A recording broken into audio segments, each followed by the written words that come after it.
ಎಲ್ಲರಿಗೂ ನಮಸ್ಕಾರ. 29 ದಿನ ಅಂಟಿಲ್ ನನ್ನ ಜನ್ಮದಿನ. ಇದು ನಮ್ಮ ಡಿಟಾಕ್ಸ್ ಡಯಟ್ನ 9ನೇ ದಿನ. ಯೋಗ ಮುಗಿಸಿ ಒಳ್ಳೆ ಡಿಟಾಕ್ಸ್ ಡ್ರಿಂಕ್ ಕೊಟ್ಟಿದ್ರು.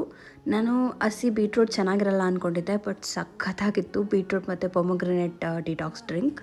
ಬ್ರೇಕ್ಫಾಸ್ಟ್ಗೆ ಆ್ಯಪಲ್, ಬಾದಾಮಿ ಮತ್ತು ಚಕ್ಕೆನ ಗ್ರೈಂಡ್ ಮಾಡಿರೋದು. ಚಕ್ಕೆ ಸ್ವಲ್ಪ ಇತ್ತು.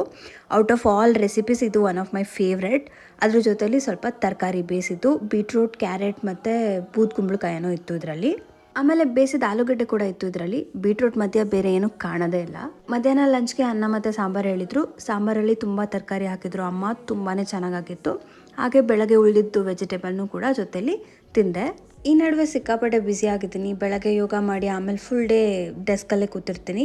ಬಟ್ ಇವತ್ತು ಒಳ್ಳೆ ಸ್ಕೈ ನೋಡಿದೆ, ಏನು ಸಕ್ಕತ್ತಾಗಿದೆ ನೋಡಿ. ರಾತ್ರಿ ಊಟಕ್ಕೆ ಬೇಯಿಸಿದ ವೆಜಿಟೇಬಲ್ಸು ಮತ್ತು ಶಾವಿಗೆ ಬಾತಿತ್ತು. ನಾನು ಫಸ್ಟ್ ವೆಜಿಟೇಬಲ್ಸ್ ತಿಂದ್ಬಿಟ್ಟೆ, ಹಸ್ವಾಗಿತ್ತು. ಶಾವಿಗೆ ಬಾತ್ನ ವಿಡಿಯೋ ಮಾಡ್ಕೊಳ್ಳೋದೇ ಮರ್ತೋಯ್ತು. ಮತ್ತೆ ಸಿಗೋಣ, ಅಲ್ಲಿವರೆಗೂ ನಮಸ್ಕಾರ.